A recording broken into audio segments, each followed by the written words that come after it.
Live from the city that never sleeps.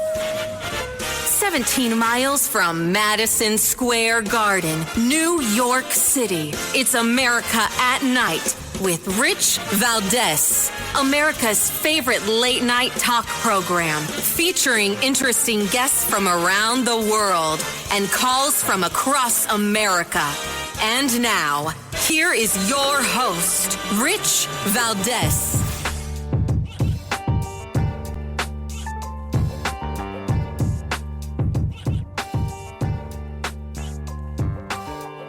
Hi there, good evening, and what's up, America? I am Rich Valdez, Valdez with an S, at Rich Valdez on all of the social media, your liberty-loving Latino amigo. Happy to be here this Tuesday evening with everybody. And our phone number, if you want to join our late-night national town hall conversation, here's the number, 833-482-5337, 833-4-VALDEZ.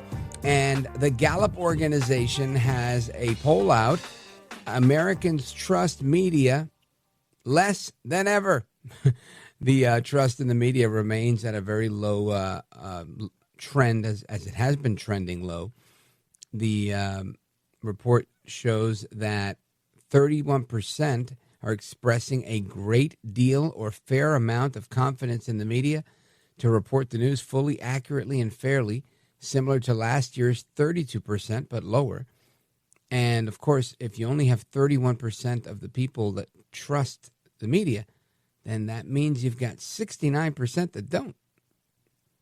Americans' trust in the media, such as newspapers, television, and radio, fell to 32% in 2016 and did so again last year. And I got to tell you, that it's not the beginning of when the drive-by media, as El Rushbo used to say, all right, the mainstream media, legacy media, corporate media, it's not the beginning of when they started their propaganda, because that's been going on for a long time, right? CBS News, the New York Times, these have been infamous for spreading lies and getting caught in their lies.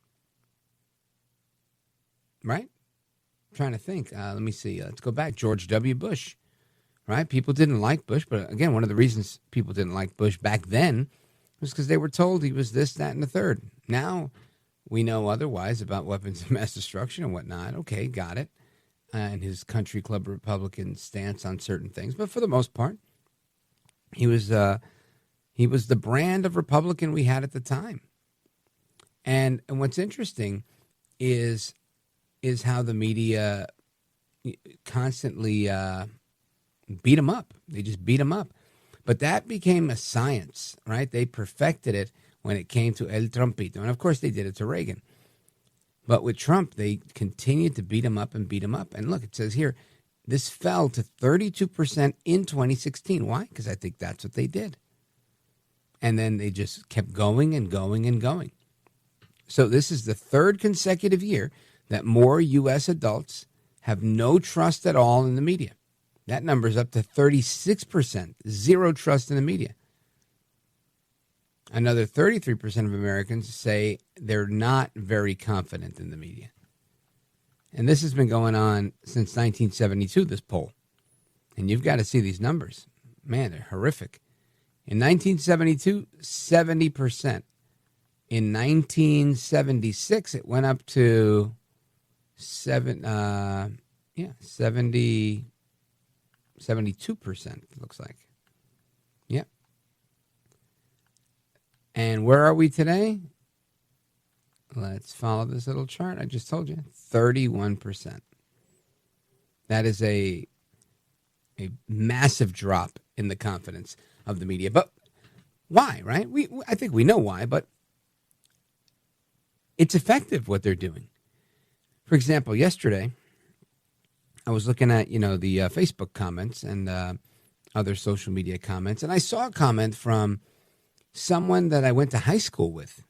Nice guy in high school. He left high school. He went to the military, served our country, came back, and I saw him maybe once or twice over the years, I think at church and around the way. And, I don't really have a deep relationship with the guy, but, if I would see him, I'd say hello. I think he moved to Pennsylvania, and we kind of kept in touch on social media. And he sent me a very heartfelt comment yesterday, and he said, that he was concerned. Let me see if I can find it real fast. But he was concerned that I'm not always trafficking in the truth. My words, not his. Right? But it was interesting. And I wish I could find it. I don't want to put words in anybody's mouth. Let me see. Bear with me, folks. Bear with me. We're almost there. Well, I don't think I can get it that quickly. But ultimately, he says, I feel like sometimes the things that you're talking about are divorced from the facts. And, of course, I've heard this before. Anytime you say something like you like Trump, you think Trump is good for America, when there's so many positions that we have, right? Just bringing Dr. Robert Malone on last night, that triggers a good amount of people, right? There's a fair amount of people that say, you know what, we don't like Malone. Anybody who says vaccines are bad, you're killing people, you should not have an opportunity to talk. You should be silenced, right? And that's what they did to Malone. That's what they did to Robert F. Kennedy Jr., right? Bobby Kennedy got blacklisted off Twitter at the time before Elon Musk owned it. And the federal government was leading the charge on that, right? The Harris and Biden crew. They were out there working with Twitter, working with Facebook, putting Zuckerberg under pressure, putting Jack Dorsey under pressure to censor these people. Probably not as much pressure as, others might have required. They probably said, sure, no problem, I'll do it. But the point is, it's no question to me that the people don't trust the media. But those that do trust the media, those are the ones I'm concerned about. The ones that say things like, I'm concerned that some of the things you're saying aren't true. And that concerns me. And the reason it concerns me is because I believe, look, if I want to say, look, I think Kamala Harris is a bad person because she has purple hair, I should be able to say whatever I want. And it's up to you to figure it out, right? Go ahead and fact check me if you don't like what I say. And this is, I think, where I have a problem, where I guess you can call me a free speech absolutist, if you will, because I don't think that we should even entertain these issues, right? I don't care. I don't care if people don't like what I have to say. You don't have to listen to me. And I think that's ultimately the motto here. Let me see if I find it. Here it is. Hey, Rich, this is the comment that my buddy left me. I've been following some things you've been saying or promoting.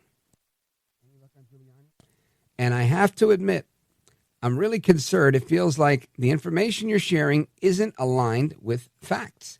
And it worries me because I think it could be harmful to others. I respect that you've worked hard to get where you are, but I can't help but feel like it might be more about gaining attention or success rather than truly helping people. Now, I'm not here to help people. I'm here to entertain and inform. But anyway, I hope I'm wrong, but I think it's important to have an honest conversation about the impact of these ideas. Peace, my brother. Now, I wrote back, thanks. That's exactly why I do the show live for millions of listeners and accept phone calls from people that disagree. I enjoy having an honest conversation. I feel the same way about most of the left-wing progressives and many in the news media. And that's the beauty of America and our First Amendment. Some can say it's propaganda. Others will call it fact-checking. Some will call it hate speech, and others will call it misinformation. I like to call it free speech, like the Constitution. And I went on to some other stuff. But ultimately, this is what it comes down to. It's a battle for truth. And there's been a lot of people out there banging the pots and pans for truth. President Trump has been out there telling the truth. America's mayor, Rudy Giuliani, he's been out there telling the truth. And Lord knows he's had to pay the price for it. Lots of people are out there paying the price, and they make you look like a crazy when you're telling the truth because they've controlled so much of the messaging. But it's catching up to them because according to the Gallup poll, more and more people don't trust the media. So we're going to get into that and so much more of what's going on. Coming up straight ahead, we've got America's Mayor, Rudy Giuliani, joining us. Don't go anywhere. This is America at Night with Rich Valdez.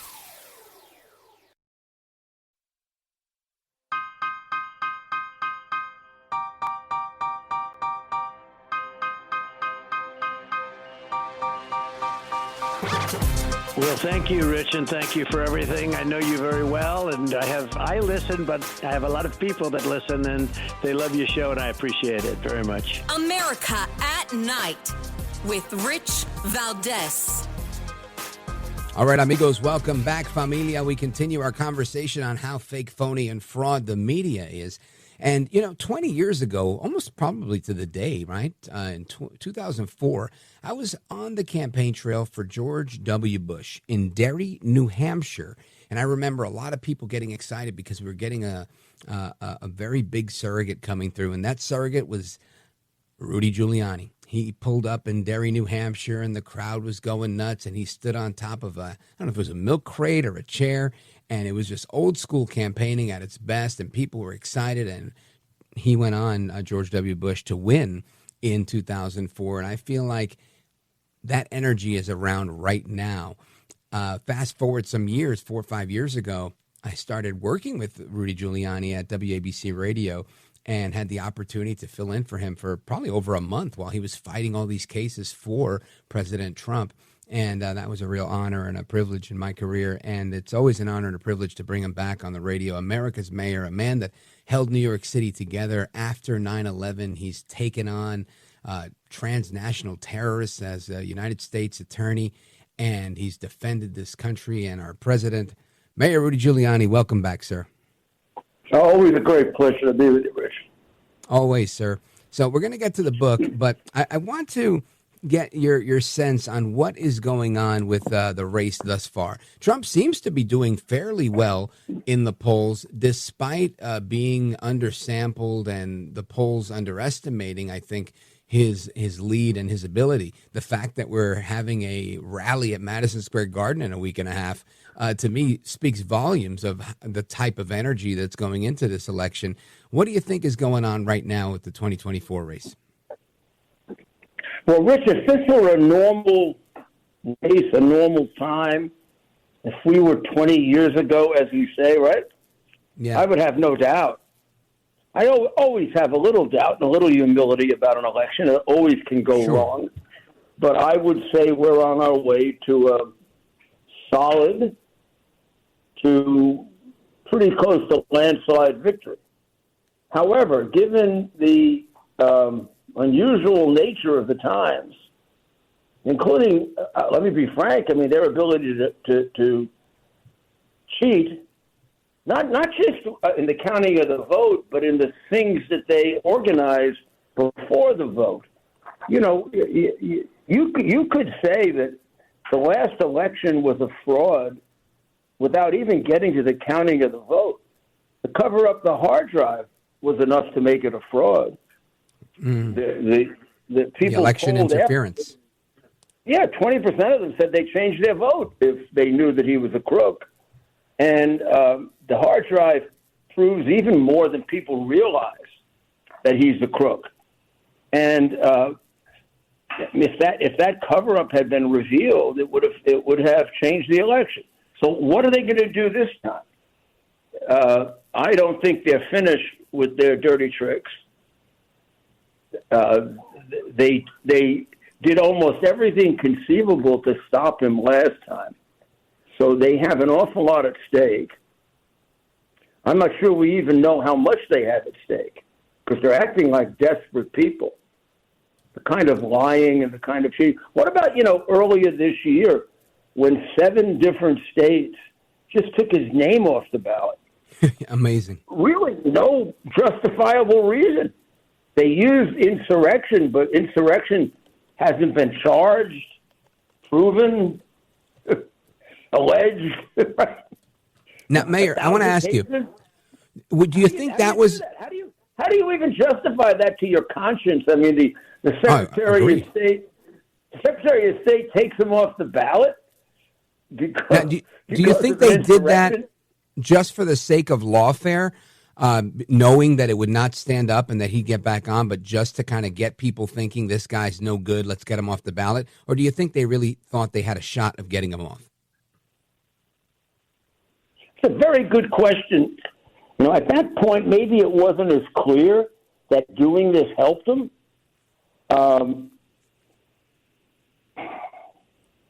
They couldn't have possibly thought they were going to succeed. I mean, it was absurd. Even their own courts, like in Michigan, the Democrat court that will approve almost any corrupt things the Democrats do, had to strike it down. They could have done it I think it's like, death by 1,000 cuts. You just keep cutting him. You hope that one of them hits the heart, Right. Or you bleed to death in the process. And they also probably at that point, because they have control. Remember, they have an advantage that we don't have, and it's therefore hard for us to think like that. They've got the media on their side. So they can get away with taking chances with totally illegal and absurd things, and they get away with it. I mean, the case that he was convicted of in New York still hasn't identified the underlying felony that the false statement was in pursuance of. That makes it a felony and gets it beyond the statute of limitation. First of all, it was never charged in the indictment, which should have meant under any other case ever in the history of American law that the indictment would be dismissed. It fails to state a crime. You can't just say you made a false statement in order to commit another crime.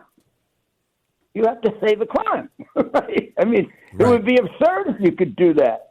Then you'd have 2,000 possibilities. This sets him up for a win on appeal, no?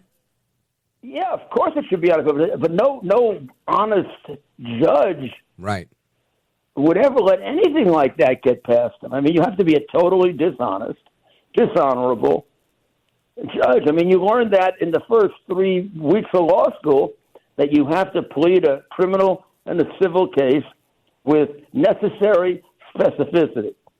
Even the woman who sued him for the most ridiculous sexual assault ever, committed in the most crowded department store in New York, in the middle of the day, by the most famous person in New York, who, when he goes into that department store, is followed by 20 people. It would be like doing it on a Broadway theater that was full. And then she didn't allege a day, a time, or a year. She didn't say like on May 2nd or in or about May 2nd of 2022 or 2021 or 2014 or 2016. He did this to me. Now, having not done that, you can't defend yourself. And I'm going to tell you, I mean, you have to be a fool not to realize why she did that. She did that because she's aware of the fact that Donald Trump travels constantly. And without having access to his schedule, because he was a private man then, she had about a 2 out of 3 chance of picking a wrong date. Like they did with Michael Cohen, remember? One of the first giveaways with the Steele affidavit is they put him in Prague at a time that he could prove he was in Los Angeles. Oh, that's right. Mayor, hang on right there. Folks, we're coming right back with America's Mayor, Rudy Giuliani, the author of the book, The Biden Crime Family. Keep it locked right here. We're coming right back with Rudy Giuliani. Don't go anywhere. I'm Rich Valdez.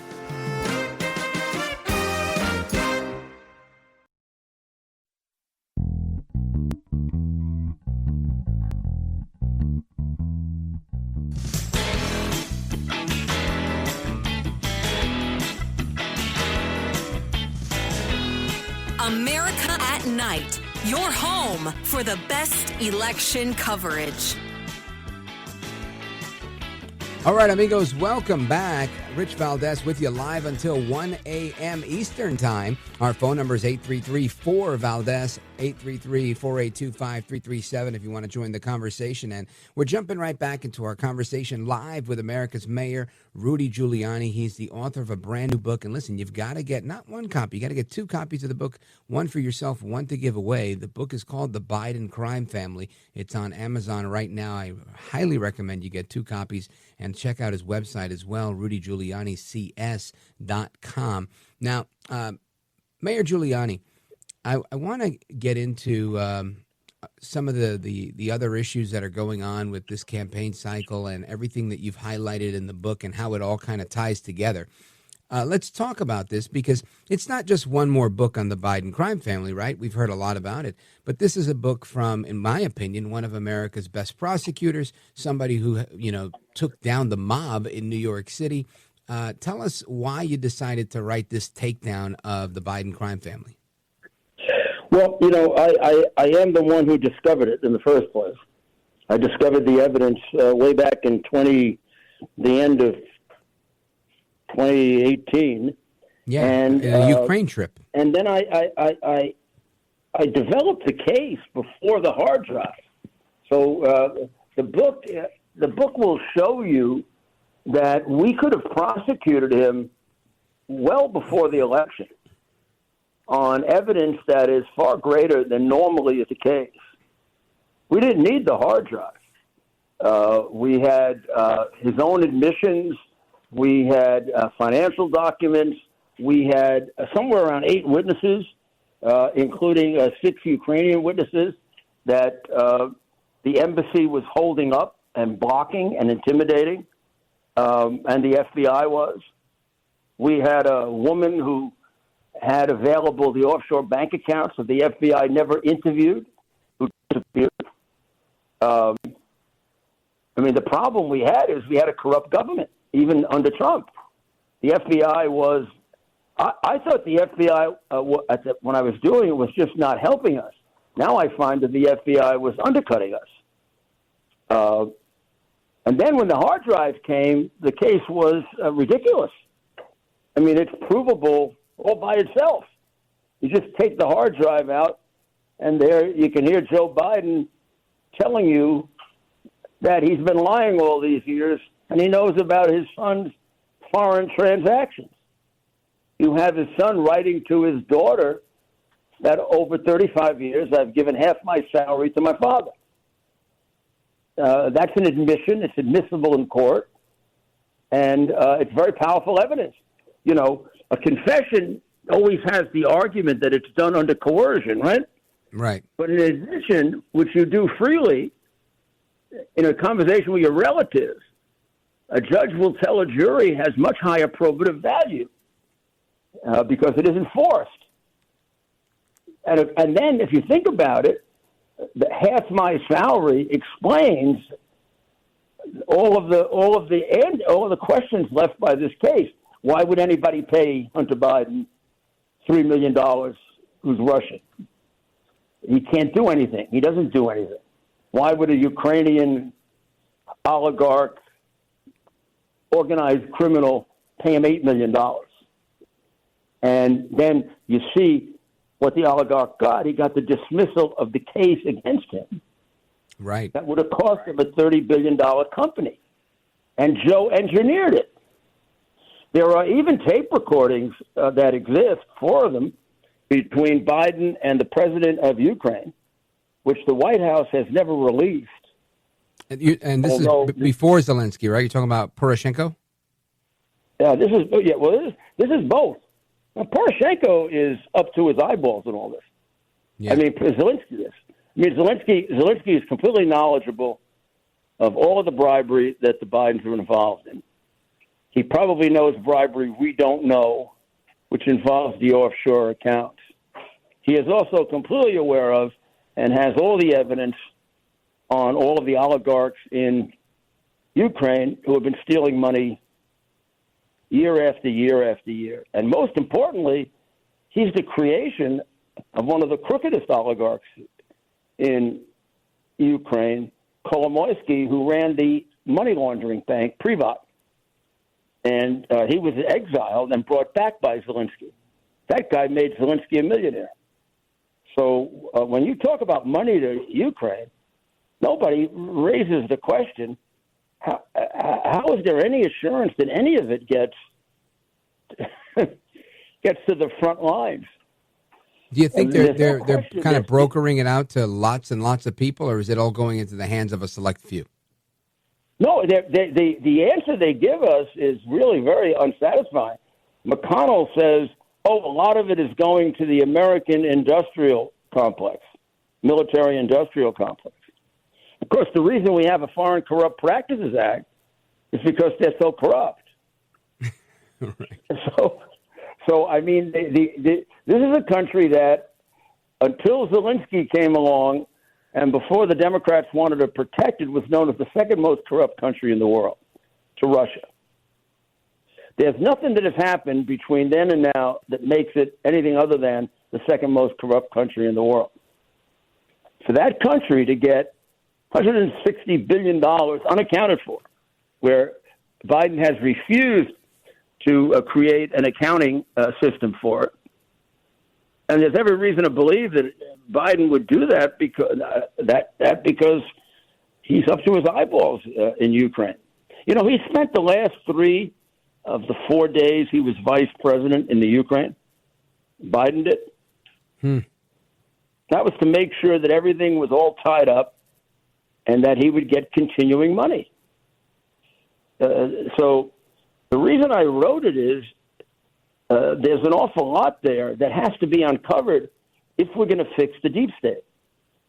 Right. Ukraine was one of the biggest funders of the deep state. For example, Ukrainians have given the most money to the Clinton Library. Now, that makes no sense. They're not that rich. I mean, there are countries that are 10 times richer than that. Right. It's part of the grift. All of a sudden, they gave the most money to the Clinton Library. Unbelievable. So, Mayor, what is the ultimate solution to taking down the deep state? The ultimate solution is to reveal it.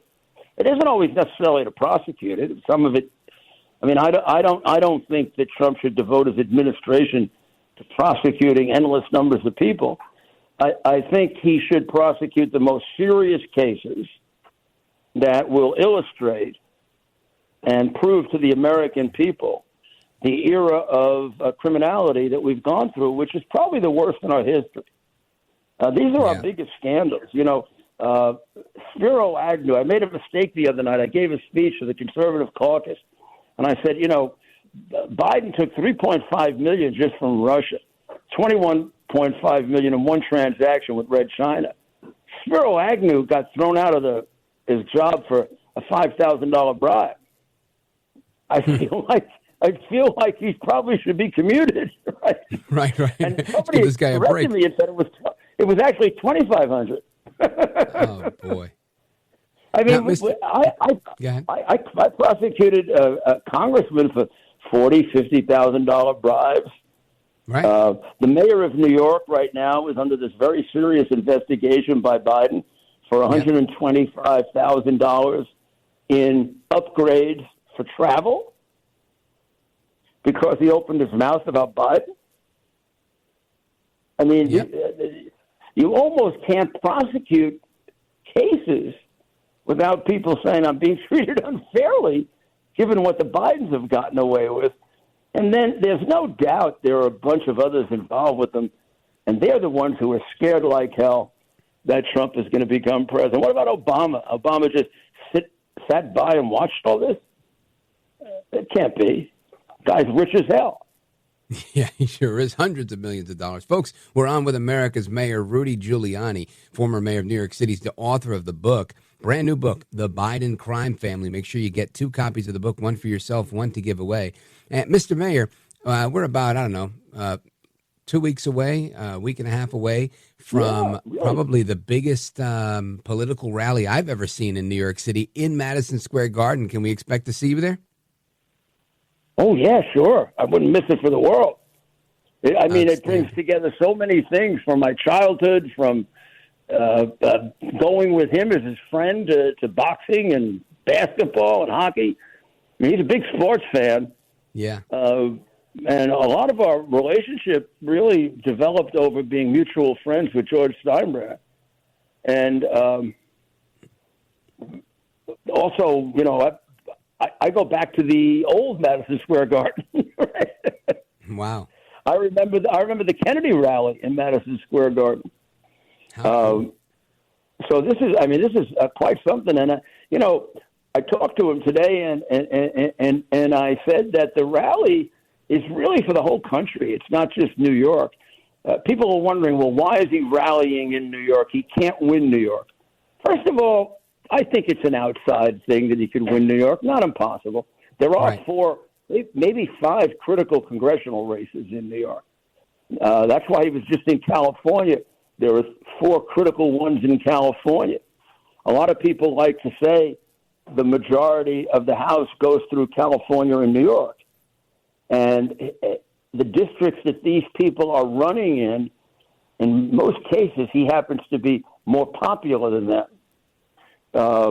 which is largely the case. I mean, he's running against a lot of the Senate and running ahead of a lot of the Senate and House candidates.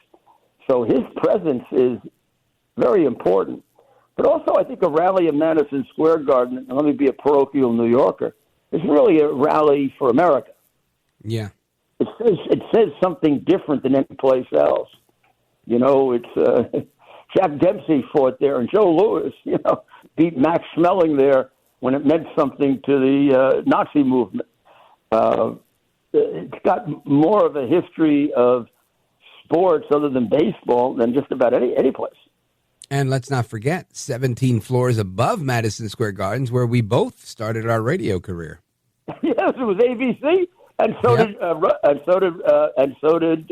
Rush and Sean. Rush Limbaugh, and so did Rush Limbaugh. Absolutely, another legend. Well, Mr. Mayor, you're definitely amongst those legends. I want to thank you for being here. Godspeed to you. I'm looking forward to seeing you at Madison Square Garden. Oh, you will. I'll be there early and stay there late. Sounds good. God bless you and the family. Thanks for joining me, and best of luck with the book. God bless you too, my friend. Okay. Bye-bye. Bye-bye. All right, folks, we're going to come right back. Your thoughts, your calls, and more. Plus, Tim Wall says that Trump is old. I don't know why. Anyway, keep it locked right here. I'm Rich Valdez. This is America at Night with Rich Valdez. Call now, 833-4-VALDEZ. That's 833-482-5337. 833-4-VALDEZ. That's Valdez with an S.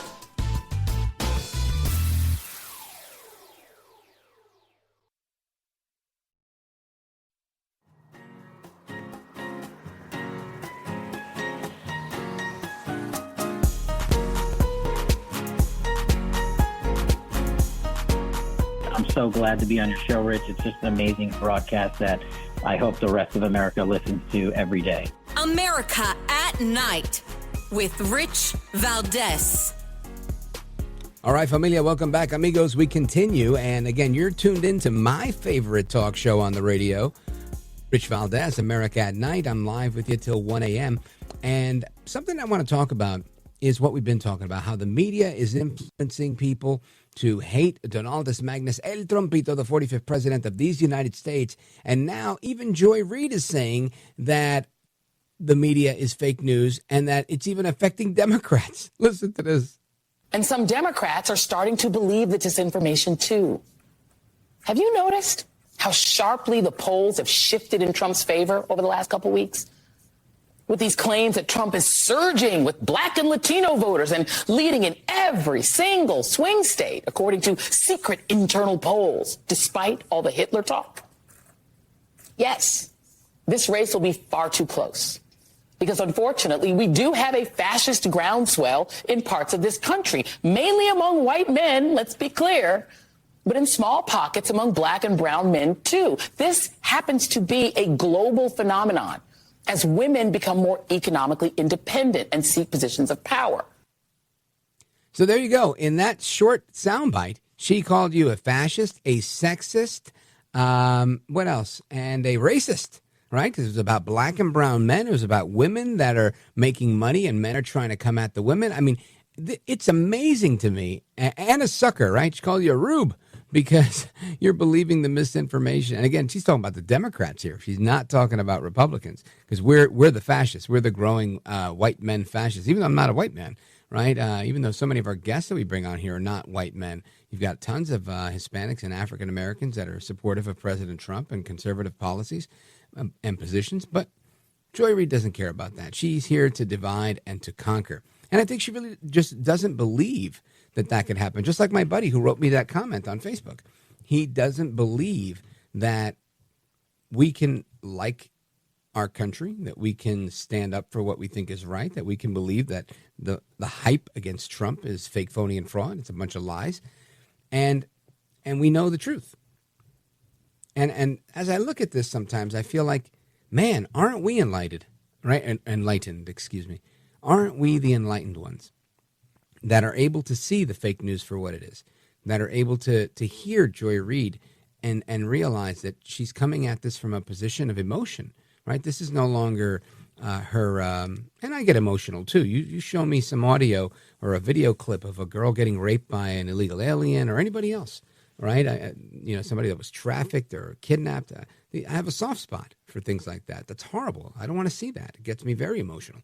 So I understand the emotion, and I guess those are the soft spots for her, right? The sexism and the racism and all that. But the reality is, when I say that somebody's a monster for doing sex trafficking or something like that, I don't think there's another way to slice that apple, right? That's it. They are that.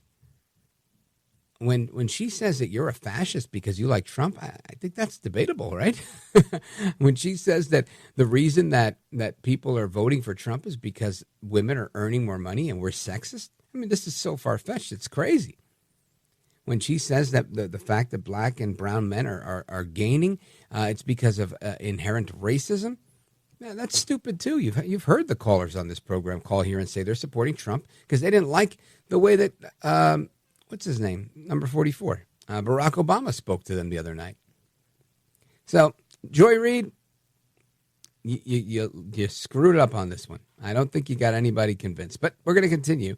We're going to get to that Tim Walz saying that Trump's too old, and Brian Stelter is back. Don't go anywhere. This is America at Night with Rich Valdez.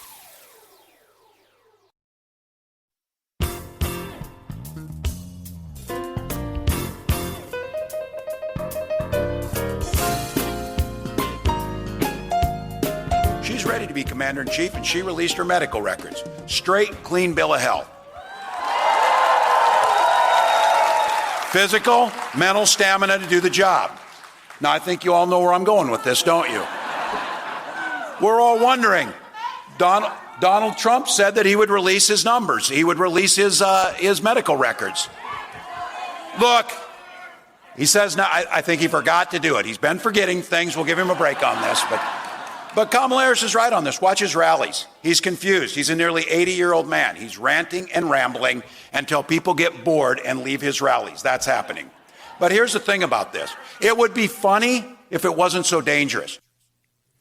The only thing dangerous is to have a man that's been to China 30 times, who's a known communist sympathizer, a man that literally resembles Don Rickles and looks older than Trump on any day of the week, right? Trump is nearly 80 years old. He still has a head of hair.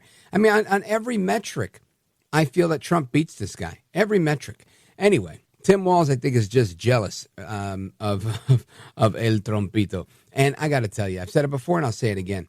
I truly would rather listen to audio clips of Kamala Harris on loop than have to listen to this man's voice. This man is, he's the upending of me, right? He really is. I can't do it. I don't know. It's not the Midwest accent. It's just the condescension, the mind your damn business. I just can't stand them. Anyway, folks, we're going to continue with our national conversation straight ahead with you, all the American people. Plus, we're going to talk to a former naval officer who's running for the U.S. Senate, who's going to give us the scoop on the 2024 race, things that are going on in Virginia and elsewhere, and a lot more. Don't go anywhere. I'm Rich Valdez.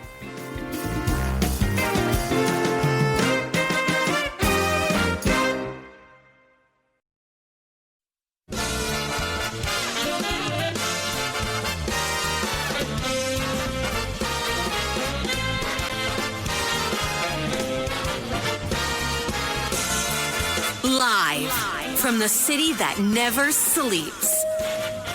17 miles from Madison Square Garden, New York City. It's America at Night with Rich Valdez, America's favorite late night talk program, featuring interesting guests from around the world and calls from across America. And now, here is your host, Rich Valdez.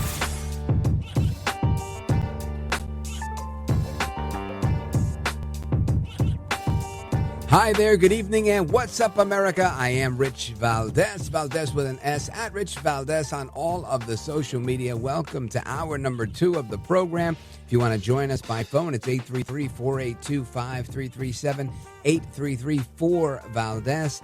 And I want to get into a couple of things here. There's some audio clips I want to get to. The return of Brian Stelter is upon us. But before I get into that, the feds have admitted that sex trafficking, or at least reports of sex trafficking, have tripled under Harris and Biden's administration. Youth sex trafficking and its myriad of cruelties that go along with it have tripled under President Joe Biden and Vice President Capt, according to a report in thefreepress.com. This report describes some of the harms inflicted on youth migrants under the lax policies set by the border czar, Capt, the president, Joe Biden, and the Secretary of Homeland Security, Alejandro Mayorkas. Listen to this. There's a quote from the article here. Sex trafficking victims often suffer horrific abuse, as discovered when speaking to Landon Dickinson, the 36-year-old executive director for Bob's House of Hope in Denton, Texas, the only shelter for male sex trafficking victims ages 18 and up in the country. Dickinson said that they've seen teens from Central America and South America who've been so tortured by their traffickers that they can barely function.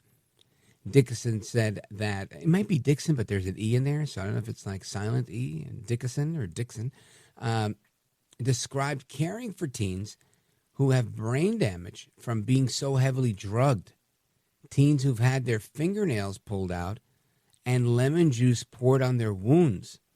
When they were asked to be interviewed, one of the migrant residents said they simply weren't in any condition to speak anymore, much less to a reporter. And again, Dixon said, we think the cartels and gangs use torture as a control method for the males. Yeah, that's been the way they take slaves all the time for years, even in America. Then it says they're not going to fight back if they chain their victims to a radiator, beat them up frequently, or drug them. I mean, it's absolutely horrific to hear this stuff, right? The abuse and prostitution may be forced on young migrants who are indebted to smugglers and their affiliated trafficking gangs in the United States, like the one in Colorado, the Tren de Aragua. This is what they specialize in.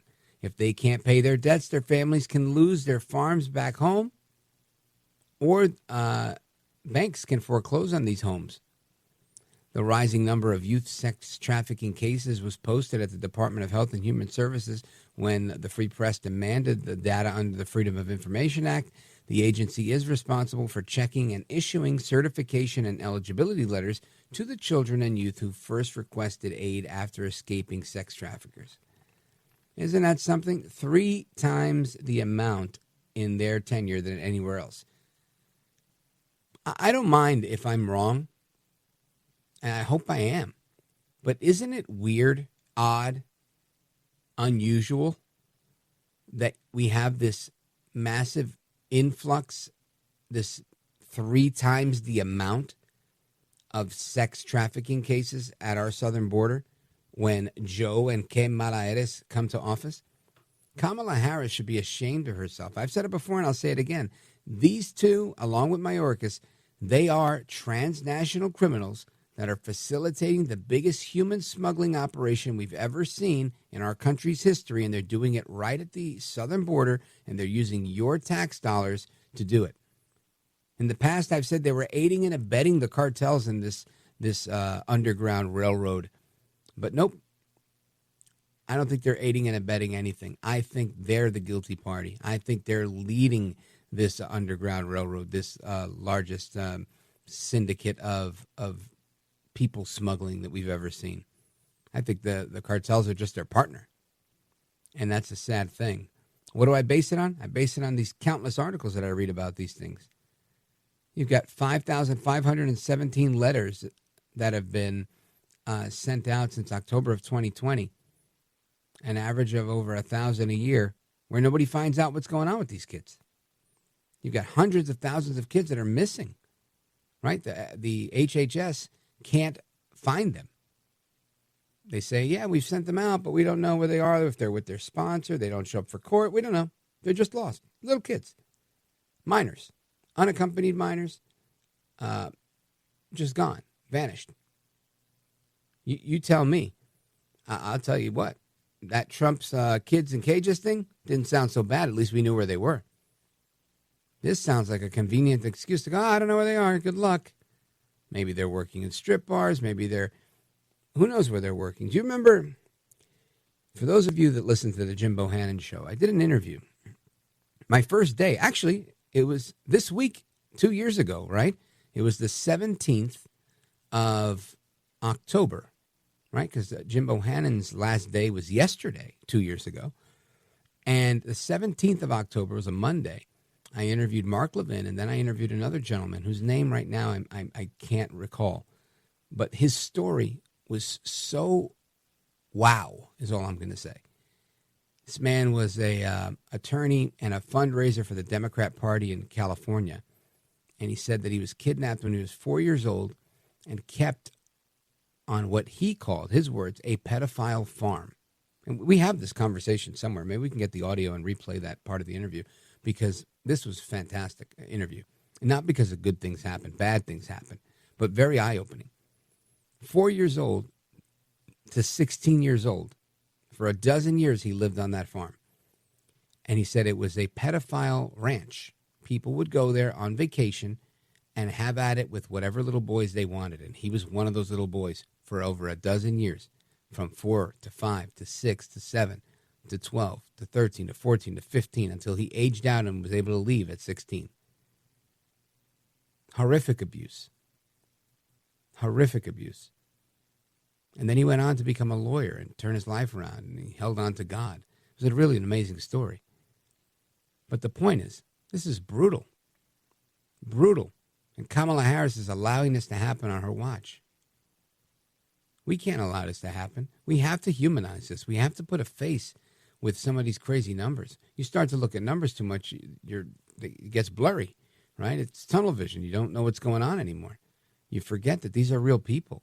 You become like Martha Raddatz when you say, oh, it's just a handful of buildings that are taken over by this transnational criminal gang. Who says something like that?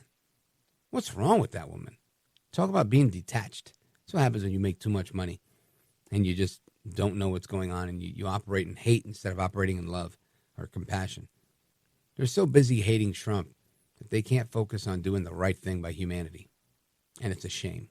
Anyway, I'm going to continue our conversation about what's going on with this 2024 election, some stuff in Virginia and a bunch of other stuff that's coming up with Captain Hung Cao. You remember him. He's a retired naval officer running for the United States Senate in Virginia. He's been on before, and we're going to have him back straight ahead. Don't go anywhere. This is America at Night with Rich Valdez.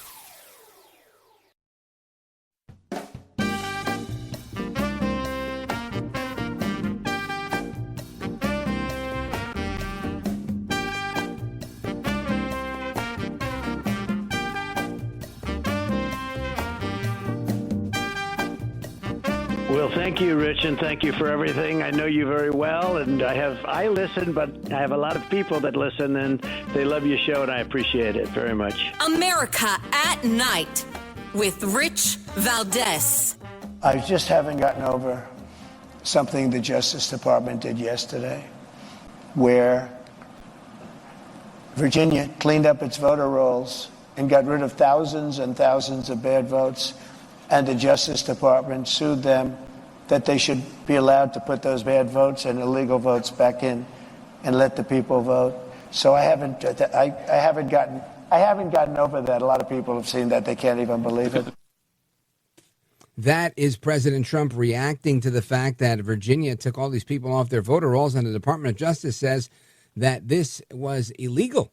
And they came at Governor Youngkin. Now, Governor Youngkin hitting back with a very short response. He was on with Jake Tapper. Check this out. I guess the only thing I would say is, and I'm not here to represent the Justice Department, but 6,300 people is a lot. I don't know that every time everybody checks a box, they know what they're checking. I think a lot of people mess up when they check boxes. And there is this federal law of 90 days. And I just wonder, when you knew this was going on, did you not know that the law was you can't do this within 90 days of an election? Or was it just it was just rolling and nobody even thought about it? No, it actually doesn't contravene the federal law at all. And in fact, because it is done on an individualized basis, person by person, and because that person has in fact self-identified as a non-citizen, this is not subject to the 90-day blackout period, in my view, and in counsel's advice. That again, Governor Glenn Youngkin saying he didn't do anything wrong. These people self-identified as non-citizens, so according to his lawyers, he did the right thing. I want to get to the bottom of this and get some updates on the 2024 election from the perspective of our guest, Hung Cao. He's a retired naval officer. He's a Republican candidate for the United States Senate coming out of Virginia. Hung Cao, welcome back, sir. Rich, thank you so much for having me back. My pleasure. So things are heating up in Virginia. Tell us what's going on. Who's telling the truth here? Is it Youngkin? Is it Jake Tapper? Is it El Trompito? I got my money on Trump and Youngkin. Oh, absolutely. No, Governor Youngkin, I was just with him tonight, and he was explaining to the voters that he did what he was supposed to do, which is purge the rolls of people that were dead. So I wonder if they want him to put the 10,000 dead people that he removed from the ballots too, and the 6,300 non-American citizens. And that's the thing. I mean, I was also with the Attorney General, and both of them corroborated that, this is definitely within their purview and their rights as the leadership of Virginia. So, like usual, and I sadly, but it seems like the Department of Justice is overstepping their bounds or weaponizing their authority to try and get the political result that they would like for this administration. Do I have the right assessment here? What do you think? Oh, absolutely. They're desperate, right? I mean, just like this will affect my race because I'm running against Tim Kaine. That's Hillary Clinton's former running mate. It's the other terrible Tim from Minnesota, right? So both of these guys from Minnesota, both are horrible governors, and on November 5th, both will be failed vice presidential candidates. Folks, we're on with Hung Cao. His website, hungforva.com, HUNG4FORVA, like Virginia, hungforva.com. Hung Cao, tell us what's going on. How are things on the campaign trail for you? It's going really great. I mean, you should see the energy of the people. They want change, and change is not going to come from a 30-year career politician like Tim Kaine, who's asking to stay until the year 2030 to fix everything he screwed up. I mean, the guy has a terrible voting record. He introduced 227 pieces of legislation, and only 3 made it through. And, I'm a bomb tech. I defuse bombs for the Navy, for our SEAL teams and Special Forces teams in Iraq, Afghanistan, and Somalia. If I had a 99% failure rate, Rich, we would not be talking right now. Yeah, 100% right. Folks, Hung Cao, quite a lot of experience, and with the bombs and everything else. What's it looking like? Have you seen any polling? Are you up? Are you down? How do you feel going into this final stretch? We feel great. So first of all, President Trump's are my numbers, because there's no such animal that's going to go out and vote for President Trump and in the same breath vote for Tim Kaine. Yeah, so Tim Kaine. No, it's just not going to exist, But I think we're the polls are all over the place. So it has President Trump and myself about 2 to 4% behind the Democrats, but this is all within the margin of error. So I think I feel very comfortable with the fact that we're going to make this surge in the last 3 weeks. And, we're going to win. We're going to win huge, and we're going to deliver 13 electoral votes. So comfortable that you're going to stay home, or are you going to hit it hard? No. I've been this morning. I woke up in Abingdon, which is like almost on the Tennessee border. I had brunch over in Norton, which is almost on the West Virginia border, and then all the way up to Kentucky border, and then made my way all the way up to Harrisonburg, and just got back tonight to Northern Virginia, and then heading back out again tomorrow. So no, we're hitting the trail hard, and we're talking to voters, and they're excited. Now, I remember when Youngkin got elected, the big deal was, the gaffes that these guys made when they were talking about education, and they insulted the parents, and people were like, you know what, screw you. What's the sense from the voters now? What are they saying? Well, there's two things. The economy, and Americans can't afford to put food on the table. They can't afford to buy gas, and they can't afford to buy a home. But also the illegal immigration is what's killing us right now. I came here, Rich, as a refugee from Vietnam, and, our family waited for 7 years to get our citizenship, and the last thing that hung over my father's bed was his naturalization certificate.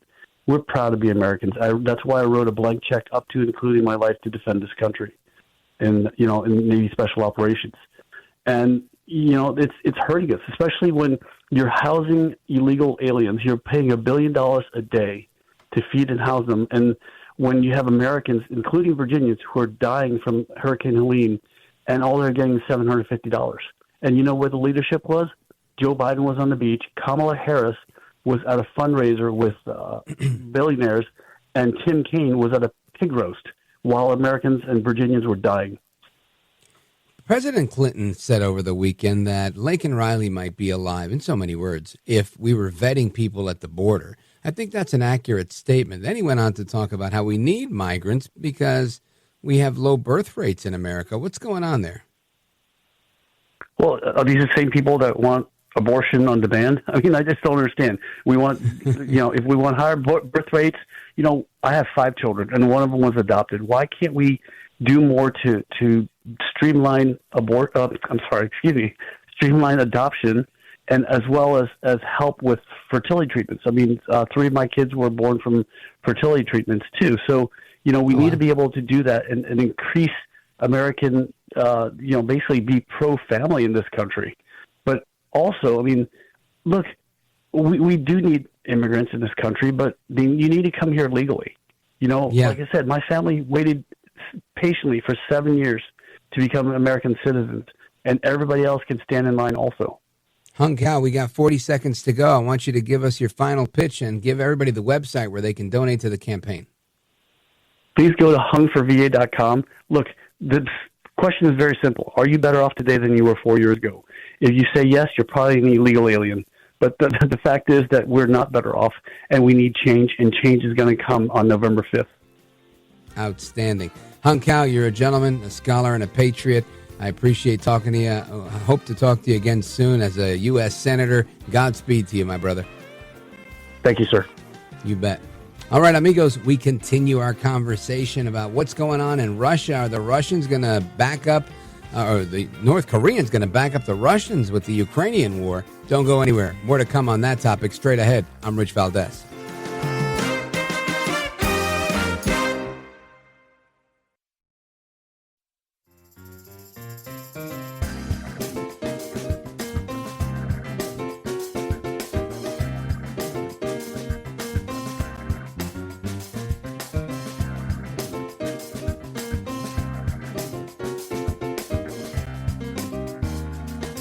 The best guests, the best opinions. This is America at Night with Rich Valdez. Ukrainian President Volodymyr Zelensky says North Korean troops are fighting alongside Russian forces in Ukraine, seemingly confirming earlier reports on deepening ties between the allies. In his address Sunday, Zelensky said there's an increasing alliance between Moscow and Pyongyang, which have already entered an arms and tech agreement. Now he says the Kim regime is sending troops as well. Russian President Vladimir Putin visited Pyongyang in June to announce stronger ties and a defense treaty with North Korea, including an agreement to defend each other in the event one is attacked. A Ukrainian military official told the Washington Post last week several thousand North Korean soldiers are training in Russia and could be sent to the front lines of the war by the end of the year. South Korea previously called the reports of North Korean troops helping Russia highly likely. North Korea denied the allegations, and the Kremlin called them another hoax. Zelensky also used Sunday's address to call for more support from Western allies as Russian forces make slow progress in eastern Ukraine. That is a report from Lauren Taylor with Straight Arrow News, reporting on Ukraine's President Volodymyr Zelensky saying that North Korean troops are now fighting alongside Russia against Ukraine. And I want to get some reaction to that from Douglas J. Ernest. He's the author of The Spirit of a True Patriot, the inspiring story of retired Captain Douglas J. Ernest. He's a U.S. Army war veteran who served in Operation Desert Storm. And, sir, welcome to the program. What's your reaction to this news that the North Koreans are teaming up with the Russians to fight against the Ukrainians? Well, Rich, first of all, I want to say it's an honor and a privilege to be on your show. I'm very aware of your work, and I've been following you for years. And I want to say thank you and applaud you for the work you've been doing. Just to get started. Yeah, you're welcome. This is bad. You know, we all know that world war is when different nations from other parts of the world get together and multiple nations collude in order to, go against a superpower. And right now, this is not good. We don't want more nations involved in this conflict that should have been avoided if we would have had better foreign policy. So right now, when we see this going on, it's only a couple of thousand troops right now that's been reported, but it's very bad because you're bringing another nation into the conflict. And, just in the past, North Korea has supplied Russia with shells, artilleries, missiles, as just as similar to the U.S. supplying Ukraine with their weapons. So this is very bad for another area of the globe to enter into this conflict to support the Russian war. And we want to find a way to get this to end, and it needs to come to an end soon. Captain Douglas Ernest, we look at this, and I look at it like this. I see that we have potentially these alliances that were maybe soft partnerships that are becoming more solidified. And when you look at, going against Ukraine, it's clear who's got Ukraine's back, right? It's the United States. So isn't this, in effect, them thumbing their nose at the United States? Absolutely. It's, botched foreign policy on the behalf of the current administration. When the North Koreans fight along Russians in Ukraine, they're deploying alongside Russian troops and fighting on their behalf. If you remember a couple of years ago, there was a defense treaty signed by these two countries that said that they would support each other in a time of war. And we did not have good foreign policy relations with North Korea in the last 3.5 years. And we hope that something will change. Right now, this is something that is, the Defense Department's worst nightmare, because you have a country that has been alleged and has proven that they have a nuclear weapon capability, along with another nation that holds nuclear weapons, to the degree of what the United States has. And they both are not logically thinking statesmen. They are dictators. And they are aligned against the United States in order to fight alongside each other to bring the demise of not only Ukraine, but potentially the United States if something would escalate. And this is very bad for our foreign policy in our country. But the good news is we do have an election coming up for the presidential, for the executive branch, and for the Senate. And if, Lord willing, we have some positive changes get in there and have some other persons elected that can do a better job with foreign policy, we can do a much better job with this region of the world and de-escalate these conflicts and hopefully bring it to an end to save mankind as we know it today. Now, Captain Douglas J. Ernest, if I didn't know better, it would sound like you don't have much confidence in the current administration of Kamala Harris and Joe Biden. To put it in a nutshell, absolutely not. I feel that we're in this situation because of the botched foreign policy of this administration.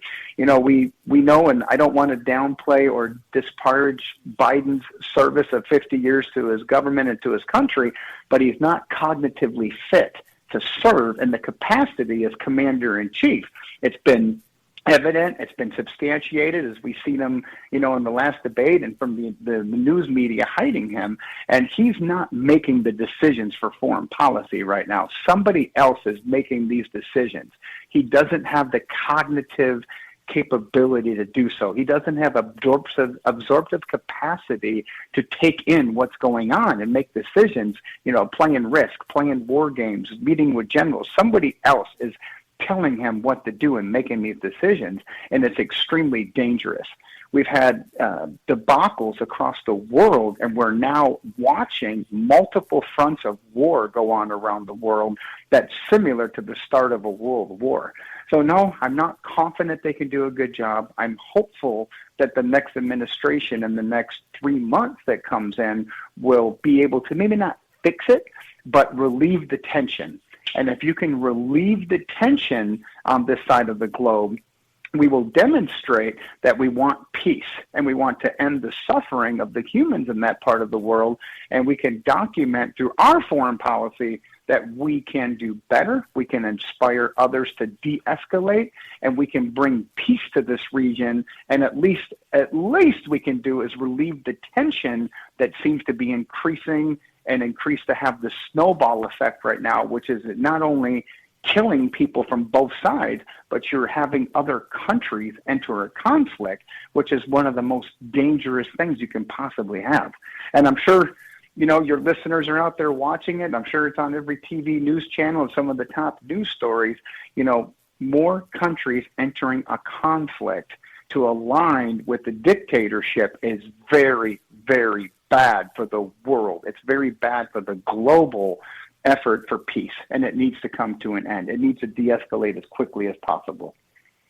Captain Douglas J. Ernest, I am old enough to remember a time, 5 years ago, when President Trump was criticized for tweeting Little Rocket Man and things like that to the North Korean leader, but in effect got him to stop testing rockets. Now we're at a situation where there's not. He's sending the rockets and sending troops over to the people that are at war with us vis-a-vis the proxy war. And if you don't see that, and I know you do, you just highlighted it, but for anybody who looks at that and doesn't see the significant harm and danger, I would feel that poses to the country, how do you admonish them? Well, first of all, if you just take a look at intuitively of why this alliance has was created, Kim Jong-un has nuclear weapon capability, but not full weapons capabilities and nuclear arms. Russia has overabundance of nuclear arms. So if he can have a good relationship with, the ex-Soviet Union, the now Russia, and Putin, he should be able to get his hands on more nuclear weapons and strengthen his area of expertise in nuclear weapons. Russia, on the other hand, has a lot of nuclear weapons. You don't want to use nuclear weapons in war because it potentially could destroy your entire country as we know it, but he needs arms. He needs weapons. He needs soldiers. He needs boots on the ground that can help him fight and win this war that he's gotten bogged down in. So this alliance is good for both nations.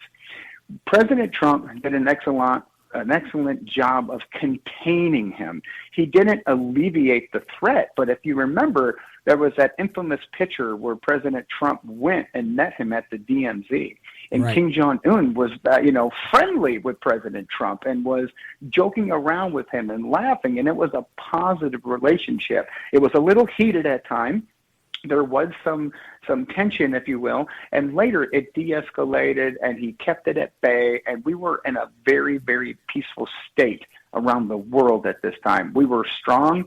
We acted as the best defense was our strength, and that's the way that we have survived as a nation as our best, is when we act from the perspective of strength, and not as trying to back up a nation from behind and trying to prop up nations that are second whole. We're propping up a country that's known as one of the most corrupt nations in the world. They're taking our hundreds of billions of dollars and squandering the majority of the money, and we're not accounting for it. We're just throwing money at it, hoping that they can win the war.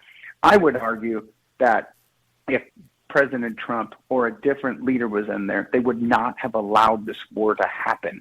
They would have allowed it to de-escalate. These two would not be aligned trying to go fight and increasing the escalation, increasing the involvement, because this could potentially lead to World War III if it's not contained. Makes a lot of sense to me. Folks, we're on with retired Captain Douglas J. Ernest, United States Army, combat veteran, served in Operation Desert Storm, and he's the author of the book, The Spirit of a True Patriot, the inspiring story of retired Captain Douglas J. Ernest. And we're coming right back with the Captain. Don't go anywhere. This is America at Night with Rich Valdez. Call now, 833-4VALDEZ. That's 833-482-5337. 833-4VALDEZ. That's Valdez with an S.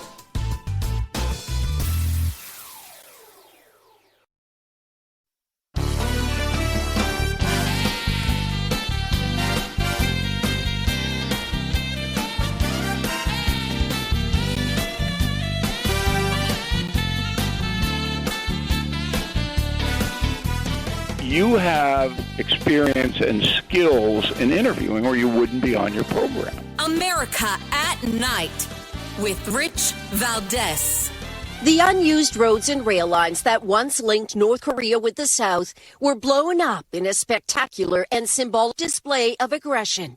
The explosions, seen in videos taken from the south side of the demarcation line, triggered warning shots from South Korea's military. And strong condemnation from South Korea's government, a spokesperson calling it a very abnormal act. For days, North Korean leader Kim Jong-un had vowed to cut off the links once seen as symbols of inter-Korea cooperation and to entirely sever his territory from the South. The fury over drones, with North Korea accusing the South of sending several to drop propaganda flyers over Pyongyang 3 times in the last month. Kim Jong-un's powerful sister, Kim Yo-jong, declared there's evidence proving it was the South. At first, South Korean military officials denied it, then said no comment. Both sides now positioning forces at high alert, with recent images showing that the North has been laying landmines, laying anti-tank traps, and building barriers for months. That is a report from NBC News on what's going on in Seoul, South Korea, in this symbolic display of anger. The North Koreans earlier today blew up sections of the unused road and rail routes that once linked it with South Korea. And some are saying this is show force, others saying this is paper tiger, chest thumping. I want to get some reaction to this from our guest, retired Army Captain Douglas J. Ernest. Your thoughts, sir? It's exactly what we talked about a few minutes ago, Rich, with the emboldenment of a dictator who's pushing the envelope and expanding his boundary of what he'd done before. This is an act of hostile aggression. He's dropping, even though nobody got hurt. It's an empty, abandoned road. It's just pushing the envelope and pushing it further down the road. This is bad. We put 7 million troops in that area, and my grandfather was one of those that served in that war from roughly 50 to 55. 7 million troops were in that area. 55,000 soldiers died, 35,000 from battle, and 20,000 from accidental deaths because you fall off the trains, you fall off the boat, you get hurt, you get sick, and you die over there. So we got a lot of blood on that land. We don't want escalation. We want peace. We want tranquility. We want the people over there to enjoy their lives and their economy to grow and people to live in peace. And this is just very, bad for the state of affairs in the world. But we want to also hope that they will bring it to a, downsize it, de-escalate it, don't take the bait, don't bring the troops back up to the border. It's just it's an act of aggression, as the news reports are saying, but it's not the end of the world, because it's just like you said, it's flexing your muscle to show that he can still do it. But he is very, he's a risk taker, because that's very aggressive on his part to drop and lob bombs there when they've had peace for so many years. And I hope it just stops. It needs to be contained. The foreign policy makers of our country need to step in and de-escalate this before it goes any bigger, because people around the world that are not on our side are going to be amping up to get this to push forward, because for them, this is what they want. They want to see us in chaos. They want to see us putting troops in harm's way. They would love for our troops to be hurt, injured, killed on that demarcation line, and then we would have a lot of trouble, because we have to flex our muscle and fight back, and that just puts us further into this conflict. Yep. Now, Captain, what city and state were you born in? I was born in Milwaukee, Wisconsin. Oh, okay. So when we come back, folks, we're going to find out how a nice kid from Milwaukee, Wisconsin, ends up serving in Iraq and everything else that he's gone through. Again, we're coming right back with Captain Douglas J. Ernest, United States Army retired, author of the book, The Spirit of a True Patriot. Don't go anywhere. This is America at Night with Rich Valdez.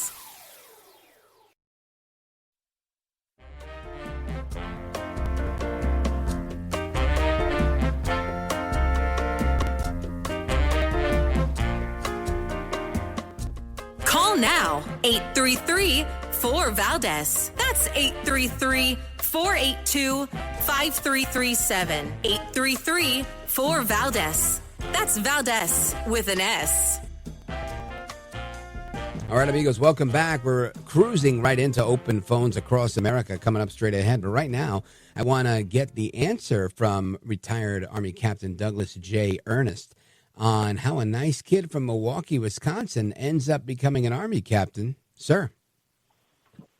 Well, thank you very much, Rich.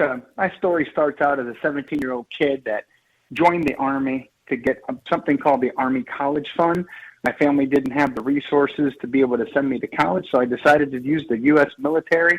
And when you take a job in the military that people don't want to do, such as infantry, armor, or combat engineer, they give you a bonus, and they give you Army college money. So I did that, and I wound up 6 months later after signing up. I was in Desert Storm. I didn't plan to go there. It just kind of happened that the war came 42 days after I enlisted. The war started. We started sending troops immediately, and 6 months later, I was in Saudi Arabia. I spent the next 8 months of my life over there, and that experience of my life transformed me from a boy looking for college money to a patriot, a soldier, a lover, a person that loved this country like no one and embraced the Army life. And that led to 18, 19 years more of a career in the military and the reserves, the National Guard, and an active duty.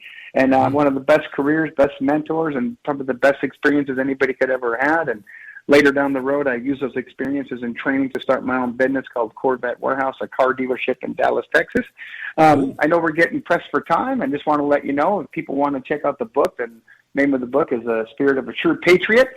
It's the tale, the story about my life and how I went to war, got out of it, and later transformed to a successful business owner. And I hope that people will go to the website, douglasernest.com, as all proceeds from the book do support veterans and goes to veterans charities. Outstanding, sir. You are a gentleman, a scholar, and a patriot. Folks, check out the book at douglasernest.com, douglasernest.com. Captain, I want to thank you for being here. We're going to have you back soon. Godspeed to you, sir. Folks, we're coming right back with open phones across America. I'm Rich Valdez.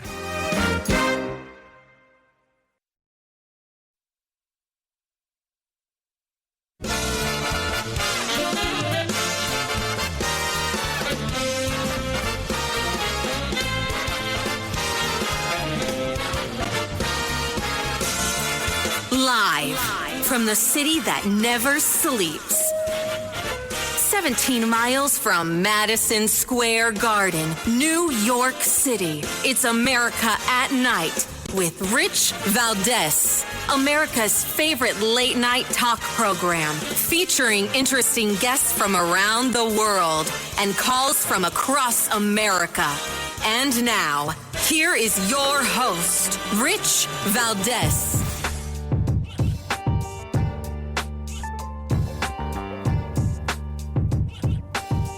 Hi there, good evening, and what's up, America? I am Rich Valdez, Valdez with an S, at Rich Valdez on all of the social media. Your liberty-loving Latino amigo, happy to be here with you this Tuesday night.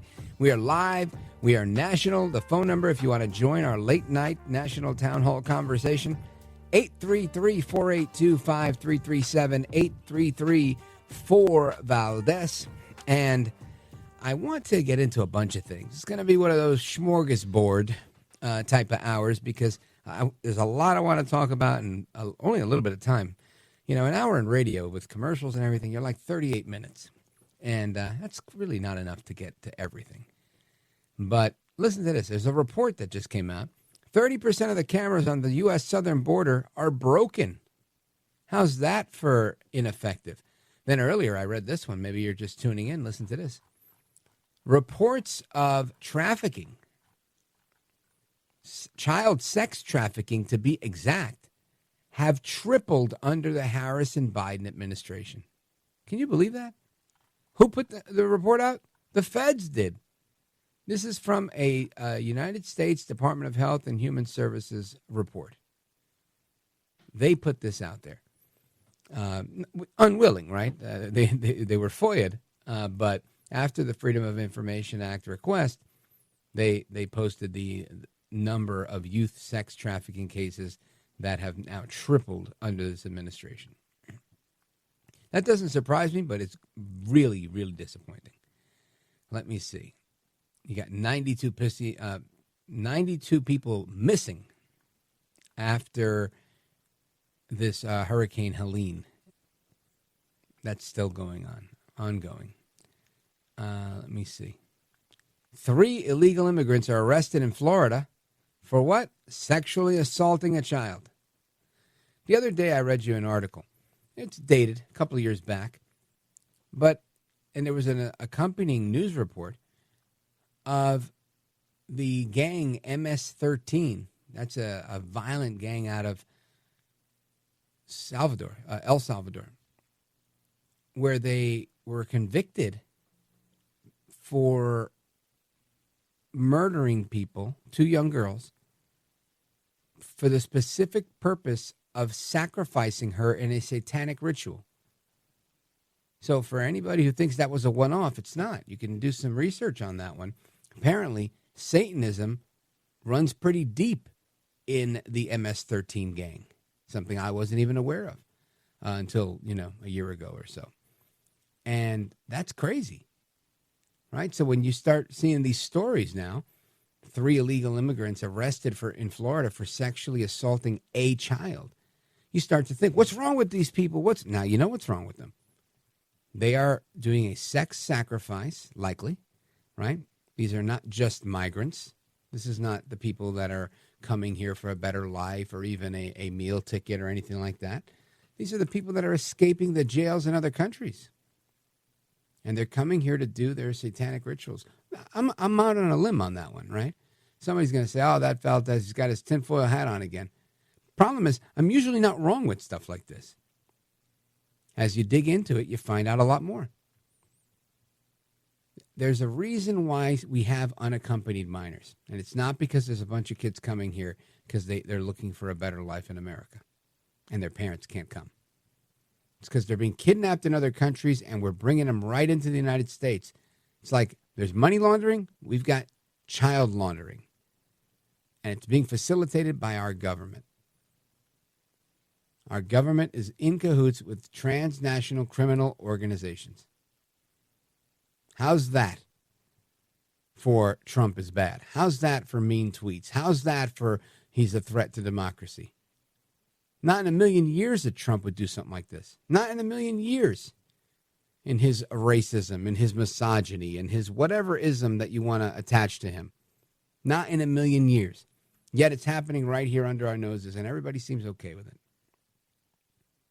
Let's see what else we got here. New poll, 28% of college students have ruled out certain schools due to the politics of the state the school is located in. That makes sense. That's going to be the wave of the future. People are going to, Florida's going to become a bastion for conservatism. I would love for Texas to become that, but you got Austin and some other areas that are really just, those are blue bastions. And there's an active, I don't want to say war, but there's an active movement afoot in Texas to turn Texas blue. There is no such movement in Florida. They realize they've been beat. In fact, I'd say the movement is to turn it red, and they're winning. Hand over fist, they're winning. Let's see what else we got here. Oh, my gosh. Today in 1951, I Love Lucy, TV's first long-running sitcom, made its debut. I love that. That was the Cuban-American Desi Arnaz and Lucille Ball. I absolutely loved that show. It was very funny. Great, great comedy. It's the type of stuff I grew up on. Anyway, I want to continue. I want to get to your calls as well. Oh, but I have to read you this one. A woman was killed after an ottoman bed malfunctioned. Oh, my goodness. Let's get to that real quick because that sounds horrible, but it's one of those you can't get away from. Oh, poor thing. She looks very young. Younger than me. 39 years old, British woman, was killed when a malfunctioning ottoman bed fell on her neck and asphyxiated her. Oh, that's terrible. I'm so sorry to hear that. My condolences. Her name, Helen Davey. She lived in northeastern England, and she ran a beauty salon. She died over the summer as she was leaning over the storage area of an Ottoman-styled gas lift bed, according to the coroner's report. This came out just last week. Ottoman beds have a base that can be raised, usually using gas lift hydraulics, to access a storage space underneath. A popular choice for households that want to keep bedding or unseasonal clothes out of sight. Yeah, I would love that. I don't have that. I just throw stuff under my bed. I think I might be a little safer for doing that after reading this. The mattress platform on Davy's bed fell unexpectedly, trapping her neck against the upper surface. Oh, that's horrible. So apparently used this hydraulic thing to lift the bed. She was putting something away in the storage area, and the lift failed, and it fell, and she was unable to free herself, dying of positional asphyxia. Oh, I'm losing breath just reading this. Absolutely horrible story. I don't know why I opened this, but I did. Anyway, that's our crazy story for the day. If you have a story that can relate to that, I don't know, keep it to yourself. I don't want to hear it. Anyway, let's get to your calls.